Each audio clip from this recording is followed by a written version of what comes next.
Hey guys, just want to go over a few things of what's coming in AQ 3D. So first of all, on Twitter, we got something posted by AdventureQuest 3D, the new game updates, and of course the October promo item, which of course is already out. Did mention that in my previous video. The Taco Day is already out as well, and the Gold Boost just ended yesterday.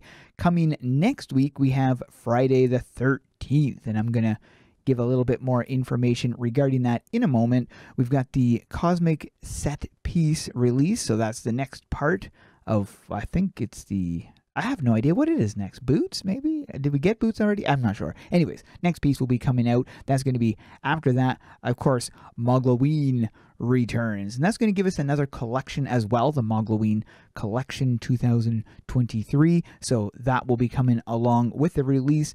After that, we have, I don't even know what this is, a super special release. No idea what that's talking about. I'm trying to think of if that has something to do with the chicken cow return or something, but I think that would be in April if that was to happen again. But I don't know. Maybe it's some kind of cross thing. Another thing that I was thinking this might be in connection to is if you guys have been hearing anything about the AQ Worlds Infinity launch, or well, tech demo, I should say, possibly this has some kind of connection with that. I don't know. I have no idea. You guys can post whatever ideas you think it might be in connection to. And then Nulgath coming back in November. Also says the Oracle class has a bunch of changes based on player feedback and numerous videos, so pushing those changes soon to the PTR. I will definitely cover those changes when they do hit the PTR, so keep an eye out for that. If you want to stay up to date with my videos, make sure to tap that notification so you get informed when I do post new content. Checking the official AQ3D wiki, the Friday the 13th started in January 2017. The first release was very lackluster though, because we had 4 different enemies, the Sunken Shraid, the Doomed Shraid, and Shraid, along with the Shraid minion, and then you had just a handful of armors, boots, gloves, helms, and then a few weapons. That was it. In October 2017, we were introduced to Camp Gonna Getcha, and this is when we had our very first war, Drickens versus Frogzards. In April of 2018, we had another war, the Dread Spiders versus the Wild Wolf Wars, and this is of course in the Camp Gonna Getcha. In July of the same year, there was Twilly versus Zorback War, and I believe I went for Zorback.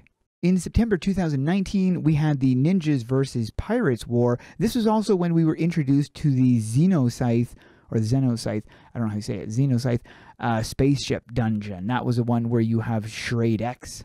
In December 2019, we had Frostvale versus Mogloween War, and this was also when we were introduced to the Nightmare Labyrinth and Fleshit's Revenge, of course, introducing Fleshit, and it was the last big update to Camp Gonna Getcha. In March 2020, this is where the wars ended. We no longer had any more wars, but you had, updated armors and whatnot. In November of 2020, we were introduced to Shrado Streamo and Shrado the Clown, along with the items that came with it. In August 2021, we were introduced to the Cabin in the Globe, and this was, of course, in the House of Oddities, and I thought it was actually pretty cool. I liked that introduction to something completely new outside of Camp Gonna Getcha. In May 2022, that's when we got the Skull Punch Island update, and again, I thought this was pretty nice. I liked the area, also interesting, taking us again away from Camp Gonna Getcha. In January 2023, we also got a Friday the 13th, but it was a lackluster one. The one that we got was basically just giving us the Fiend Shraid armor set, so it was rather sucky. I'm hoping that this upcoming one will give us a new area or at least, you know, new stuff, not just something that's lackluster like this. We already know the Shadow Reaper of Doom is coming to AQ3D, and that's probably got something to do with the Friday 13th, or maybe it has something to do with the super special release. Guess we'll have to wait and see. I want to give you guys a rundown of the history of the Friday the 13th because it could give you insight to what's coming. For the set of the day, I'm going with this one right here. Very interesting set, especially with the Moglin head. But that is it for this one. Hope you guys enjoyed. Thanks for watching and keep those swords swinging.